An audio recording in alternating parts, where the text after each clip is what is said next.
नमस्कार दोस्तों, कैसे हैं आप सब लोग। आशा करते हैं आप सब लोग बहुत अच्छे होंगे। शुभ प्रभात दोस्तों। आज है 12 फरवरी 2026 को। आइए जानते हैं मायावती जी से जुड़ी बहुत बेहद और अहम खबरें, वो भी सिर्फ कुछ ही मिनटों में। दोस्तों, ये वो खबरें हैं जो बहुजन समाज को, दलित समाज को आगे बढ़ाने का प्रयास है और बहन मायावती तथा माननीय काशीराम डॉक्टर B.R. अम्बेडकर के विचारों को आगे बढ़ाने का हम सभी का एक उत्तरदायित्व है। हम लोग चाहते हैं कि बहन जी का सफ़र प्रधानमंत्री तक हो, क्योंकि वो पूर्व मुख्यमंत्री बन चुकी हैं। और ये खबरें नहीं हैं, बल्कि समाज में हो रहे दलित समाज पर उत्पीड़न आदि को दूर करने के लिए हम सभी का एक अहम योगदान होना चाहिए। दोस्तों, यदि हमारे वीडियो आपको अच्छे लगे तो आप अपने रिश्तेदारों, दोस्तों के फेसबुक, इंस्टाग्राम और व्हाट्सएप पर शेयर करना ना भूलें।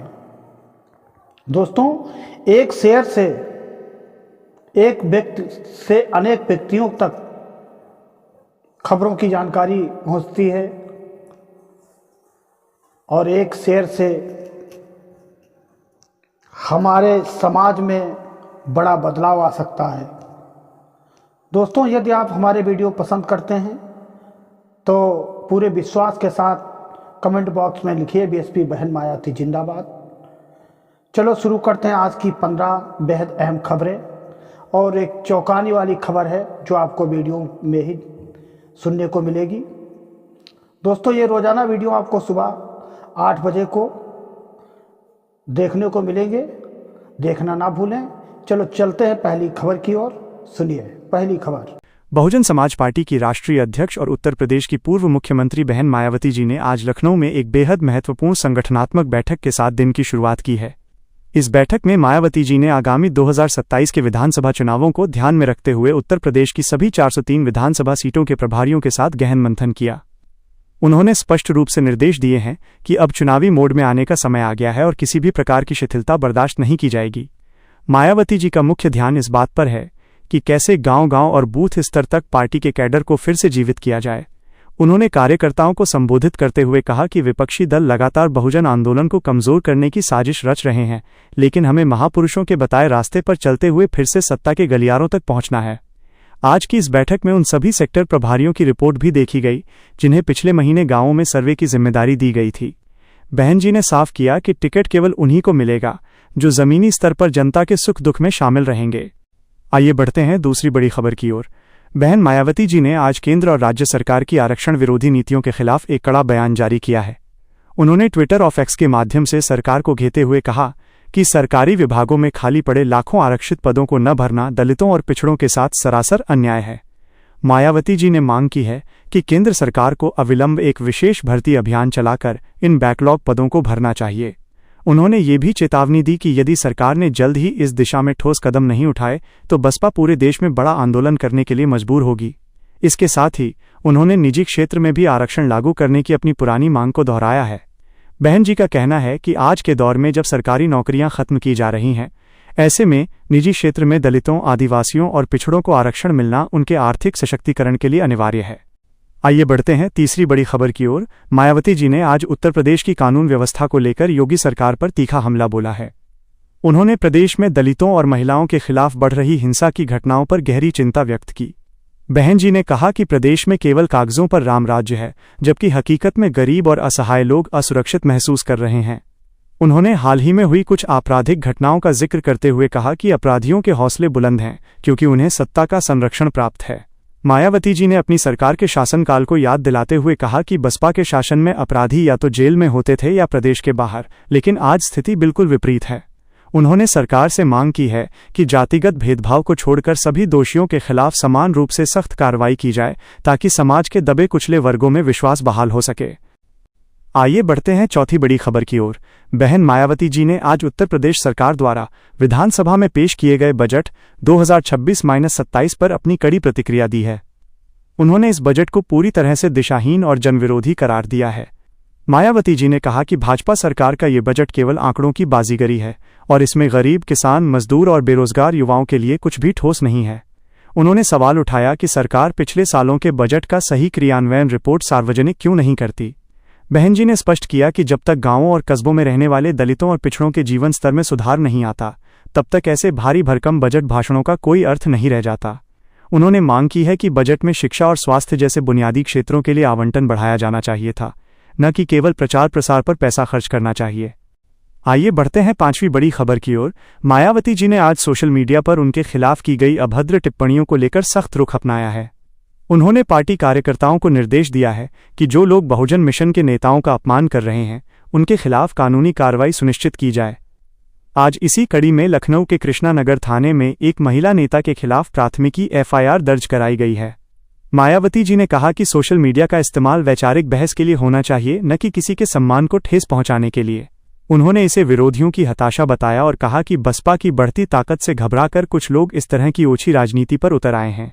बहन जी ने अपने समर्थकों से अपील की है कि वे किसी के बहकावे में न आएं और अपनी भाषा की मर्यादा बनाए रखते हुए विरोधियों को उनके काम से जवाब दें।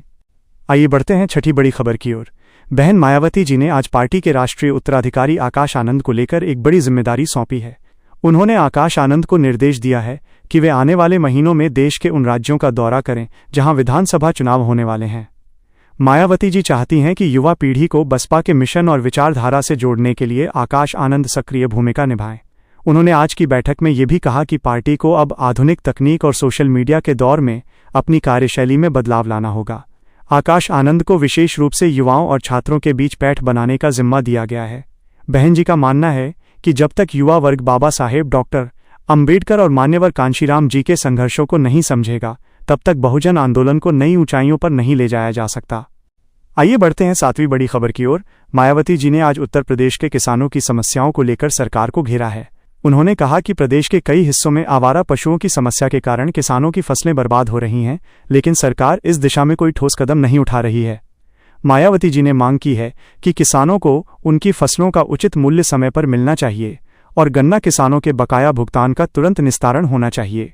उन्होंने ये भी कहा कि भाजपा की नीतियां केवल बड़े पूंजीपतियों को लाभ पहुंचाने वाली हैं, जबकि अन्नदाता कर्ज के बोझ तले दबा जा रहा है।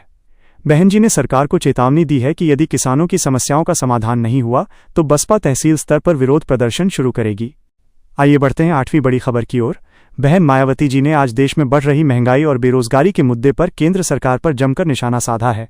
उन्होंने कहा कि रसोई गैस, पेट्रोल, डीजल और खाद्य पदार्थों की कीमतें आसमान छू रही हैं, जिससे आम आदमी का जीना मुहाल हो गया है। मायावती जी ने आंकड़ों का हवाला देते हुए कहा कि आज करोड़ों पढ़े लिखे युवा दर दर की ठोकरें खा रहे हैं, लेकिन सरकार निवेश के नाम पर केवल बड़े बड़े इवेंट आयोजित करने में व्यस्त है। उन्होंने कहा कि स्वरोजगार की बातें करना तो आसान है, लेकिन धरातल पर युवाओं को कोई सरकारी मदद नहीं मिल रही है। बहन जी ने मांग की है कि सरकार को रोजगार गारंटी योजना को और अधिक प्रभावी बनाना चाहिए और मध्यम वर्ग को टैक्स में राहत देनी चाहिए। आइए बढ़ते हैं नौवीं बड़ी खबर की ओर। मायावती जी ने आज महाराष्ट्र और अन्य राज्यों में बसपा की संगठनात्मक मजबूती पर संतोष व्यक्त किया है। उन्होंने हाल ही में महाराष्ट्र में हुए कुछ स्थानीय चुनावों में बसपा के प्रदर्शन की सराहना की और कार्यकर्ताओं का उत्साहवर्धन किया। मायावती जी ने कहा कि उत्तर प्रदेश के बाहर भी बसपा का ग्राफ बढ़ रहा है और लोग अब कांग्रेस व भाजपा के विकल्प के रूप में बसपा की ओर देख रहे हैं। उन्होंने साफ किया कि बसपा केवल एक क्षेत्रीय पार्टी नहीं है, बल्कि ये पूरे देश के शोषितों की आवाज़ है। बहन जी ने अन्य राज्यों के प्रभारियों को निर्देश दिया कि वे स्थानीय मुद्दों को उठाएं और दलित मुस्लिम पिछड़ा भाईचारा कमेटियों का गठन तेजी से करें। आइए बढ़ते हैं 10वीं बड़ी खबर की ओर। बहन मायावती जी ने आज सरकारी संस्थानों के निजीकरण को लेकर अपनी चिंता दोहराई है। उन्होंने कहा कि रेलवे, हवाई अड्डों और अन्य सार्वजनिक उपक्रमों को निजी हाथों में बेचना बाबा साहेब के संविधान द्वारा दिए गए आरक्षण के अधिकार को खत्म करने की एक सोची समझी साजिश है। मायावती जी ने कहा कि जैसे जैसे सरकारी क्षेत्र छोटा होता जाएगा, वैसे वैसे दलितों और पिछड़ों के लिए नौकरियों के अवसर खत्म होते जाएंगे। उन्होंने जनता से आह्वान किया कि वे निजीकरण के इस दौर में अपने हकों के प्रति सजग रहें। बहन जी ने कहा कि बसपा हमेशा से सार्वजनिक क्षेत्र की मजबूती की पक्षधर रही है, क्योंकि यहीं से गरीब वर्ग को आगे बढ़ने का मौका मिलता है। आइए बढ़ते हैं 11वीं बड़ी खबर की ओर। मायावती जी ने आज उत्तर प्रदेश के शिक्षा विभाग में हो रहे फेरबदल और भर्ती प्रक्रियाओं में पारदर्शिता की कमी पर सवाल उठाए हैं। उन्होंने कहा कि प्रदेश के प्राथमिक विद्यालयों की हालत जर्जर है और शिक्षकों की भारी कमी है। बहन जी ने मांग की है कि सरकार को लंबित शिक्षक भर्ती प्रक्रियाओं को पारदर्शी तरीके से पूरा करना चाहिए ताकि गरीब बच्चों को गुणवत्तापूर्ण शिक्षा मिल सके। उन्होंने ये भी कहा कि शिक्षा के निजीकरण के कारण गरीब बच्चों के लिए उच्च शिक्षा पाना एक सपना बनता जा रहा है। मायावती जी ने सरकार से अनुसूचित जाति और जनजाति के छात्रों के लिए छात्रवृत्ति योजना को सुचारू रूप से चलाने की मांग की है ताकि उनकी पढ़ाई बीच में न छूटे।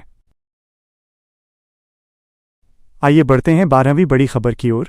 बहन मायावती जी ने आज उत्तर प्रदेश विधानसभा में राज्यपाल के अभिभाषण पर अपना कड़ा रुख स्पष्ट किया है।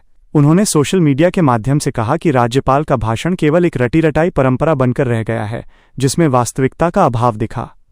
बहन जी ने कहा कि बेहतर होता यदि इस भाषण में प्रदेश के विकास और सभी वर्गों के उत्थान के लिए कोई ठोस और उत्साहजनक खाका पेश किया जाता। उन्होंने जोर देकर कहा कि आज प्रदेश की जनता महंगाई और बेरोजगारी से त्रस्त है, लेकिन सरकार के दावों में इन जमीनी हकीकतों का कहीं जिक्र नहीं मिलता।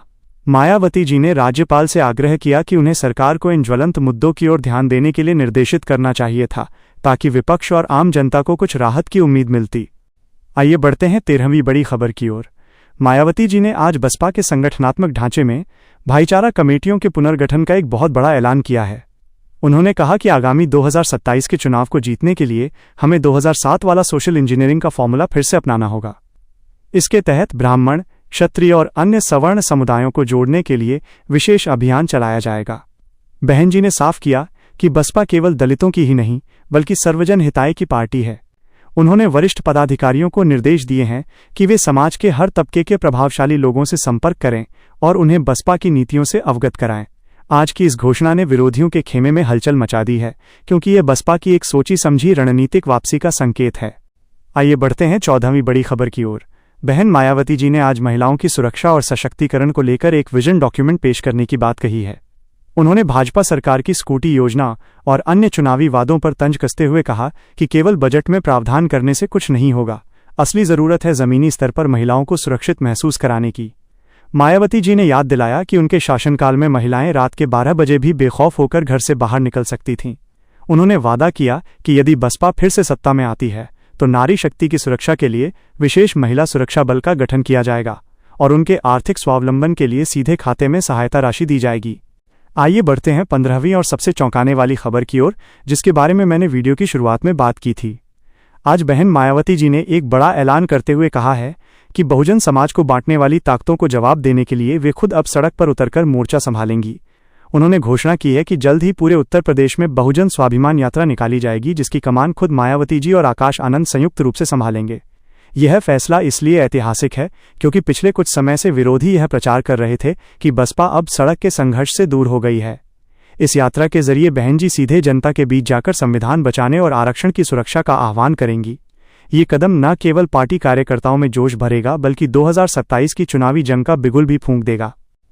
तो दोस्तों, ये थी आज 12 फरवरी 2026 की बहन मायावती जी और बहुजन समाज पार्टी से जुड़ी 15 बड़ी और बेहद महत्वपूर्ण खबरें। इन खबरों से साफ है कि बहन जी अब पूरी तरह से चुनावी मोड में आ चुकी हैं और विरोधियों के हर चक्रव्यूह को तोड़ने के लिए उन्होंने अपनी नई रणनीति तैयार कर ली है।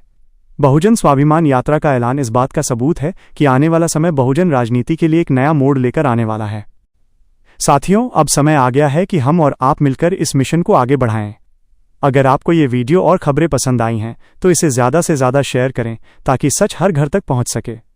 याद रहे, हमें संगठित रहना है और अपने हक की लड़ाई को मजबूती से लड़ना है।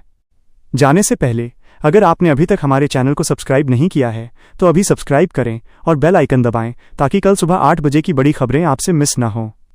कमेंट बॉक्स में बीएसपी बहन मायावती जिंदाबाद लिखना न भूलें। मिलते हैं कल सुबह ठीक 8 बजे। तब तक के लिए जय भीम, जय भारत।